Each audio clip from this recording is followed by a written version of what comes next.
So, Why? He looks Asian to me. he looks Asian? Have you seen him? Yeah.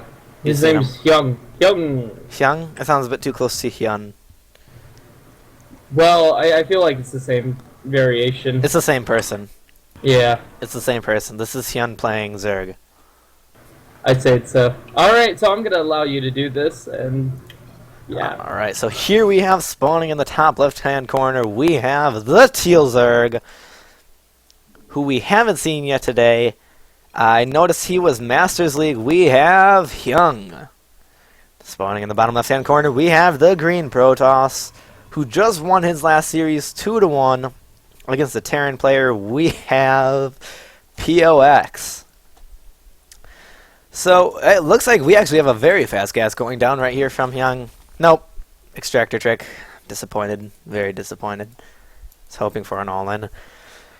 So we have Hyung possibly being a 6-year-old boy here, judging by these questions asked. So, chrono boosting probes coming out of the Protoss player. So I'm not sure what we're going to be seeing out of this game. Relatively standard out of both players so far, besides Hyung forgetting his Overlord at 9 supply and getting it at 10, having to do the extractor trick. We just witnessed POX doing a very interesting proxy Oracle build, which was incredibly interesting to watch. That was a very fun game. And now we have double extractors going down right now for POX. So I'm wondering, is POX going to be going for a cheese here for the first game of the series, just to mess with his opponent's mind, get some nice metagame going there, which is something that's always an advantage to do.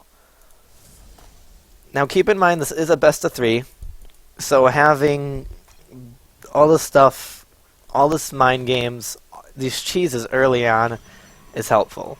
So it's a 1-base opening from the Protoss player, which is very strange compared to the standard Forge Fast Expand that we normally see on this map. This is actually very strange. 3 workers mining total from both of these gases combined, which is kind of confusing to me right now. Because, alright, now it's 2 on each gas. I'm wondering if that was just a mistake, or if it's a very different build order that we were going to be seeing out of him. So we have the spawning pool down.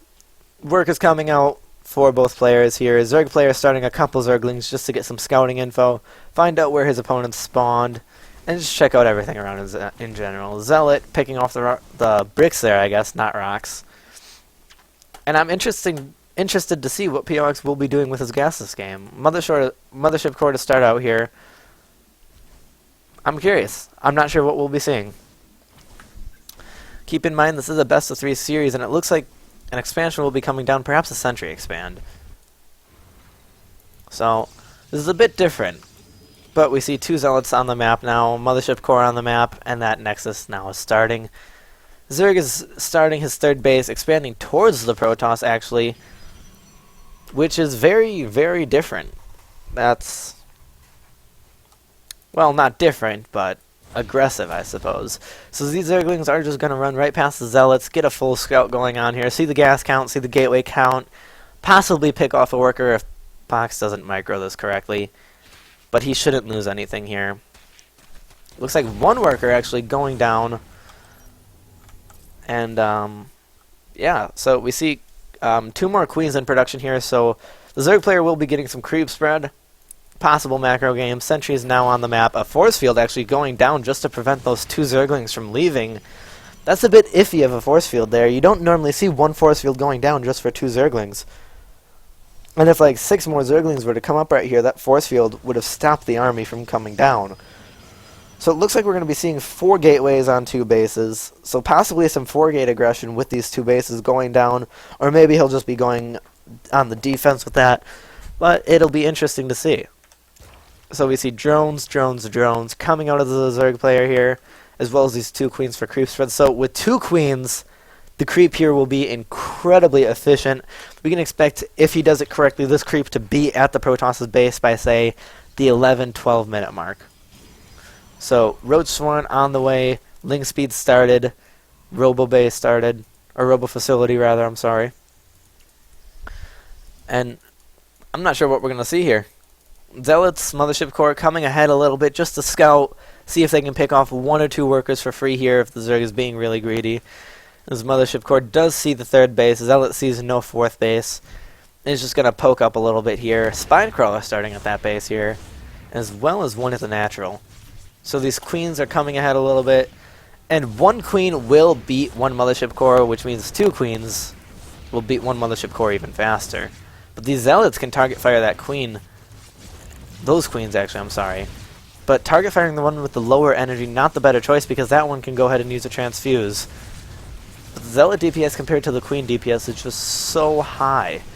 The Zerglings are on the field now, 16 Zerglings on the field, and that'll be able to clean up the Zealots, but the Zealots cleaned up... Okay, 1 more Queen popping at the 3rd. So we'll see if the Mothership Core does actually go down very, very close there. Did not expect that to happen. 4 more gateways in production here, which knocks the gateway count up to 8 gateways, as well as a Warp Prism on the way here. So we will be seeing an all-in coming from the Protoss player here. Looks like a sentry load up, and the solid wall off is going to be there with those Zealots, so these Lings will not be able to run by. Zerglings poke up and actually see the Warp Prism leaving the base. That Zealot needs to be put on hold position, which it is right there. That Mothership Core just now finishing and dropping the sentry there just to get a force field down. Decent drop. Reveals his plan, though, which is not something that you want to do, always. But these Zerglings, 2 more force fields right here, and these Zerglings would just be absolutely free. Another force field going down to prevent that Zealot from dying. Lots of Zerglings being picked off there. If you take a look at the units lost tab, 1,000 units lost for the Zerg player compared to the 450 of the Protoss player. Taking a look at the income tab, the Zerg player is, however, ahead, as he should be, though, at this point, as Zerg units are very cheap, but not as effective as Protoss units are. So now we have the double forge coming down, and the push moving out. Some Zerglings actually getting past that. Zealot was not on hold position. This is about 16 Zerglings in the main here right now, and they're definitely going to be getting some worker kills here. 2 workers going down already. That's 3 workers. And we'll be seeing if this Protoss does push up. The Warp Prism is in warping mode. Looks like these Zerglings are just going to be running around the base, just causing some annoyance here. Seeing if it can pick off a pylon here with a few workers there. It's not meant to win, but it will be incredibly annoying. It'll delay some mining, and it'll force some APM from the Protoss player to go there, and possibly force some mistakes. So we see the Protoss player now moving up. This is a decent roach count here, but I don't know. The force fields are going to be what matters here. 1 Zealot does beat 1 roach. Time warp going down. This army will be able to beat the Zerg army. Those Zerglings getting 8 worker kills right there. And we'll be seeing how this goes down here. These queens, there is enough for 3 transfuses. That's a lot of transfuses here. And more roaches and more roaches on the way right now. The income tab shows the Protoss player behind slightly, but he has the income to go with this all in. It's just going to be how are the force fields. With about 1 force field left right now. Barely 1 force field. I'm not sure how he's going to hold this. More Zealots warping in. This Protoss attack is going to fail. Most likely. I don't see the Zerg not holding this attack unless he makes a big mistake here. And it looks like he might do that. The sentries are going down. The Protoss units are going down incredibly fast. The worker count is actually very, very even. And it looks like the Protoss manages to pick off the Zerg army. The Zerg made a bit of a mistake here. And the Protoss is getting some worker kills now. It's getting some worker kills, it's getting some queen kills. 20 Zerglings on the way. With barely any force fields, those 20 Zerglings should be able to clean up this army. But, I don't know. That queen has enough for a transfuse, but...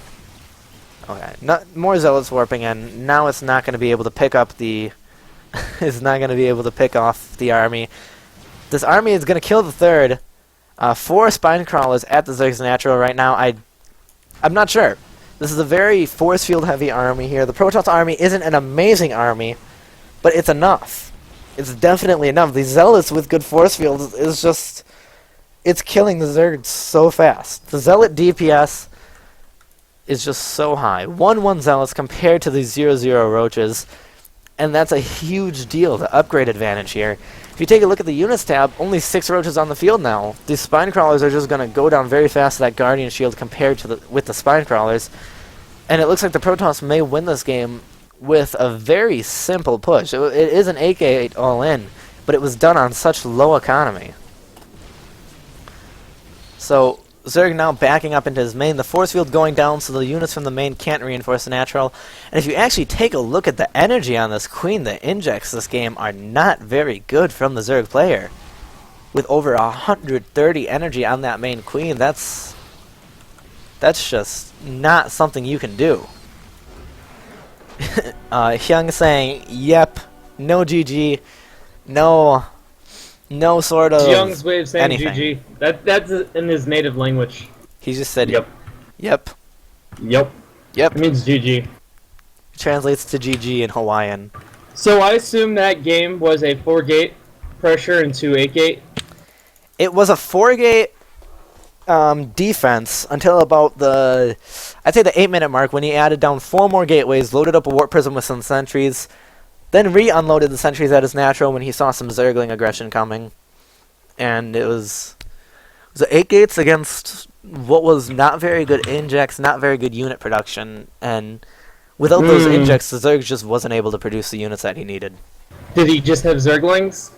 He had some roaches, but Yeah, okay. good force fields with zealots and stalkers compared to roaches. It's not a huge mass, especially with this Protoss being 1-1 compared to the 0-0 from the Zerg. Yeah, I saw Double Forge that game. That was, he was ready to just get as much upgrades as possible. Double forge with an 8-gate all-in, not something you see every day.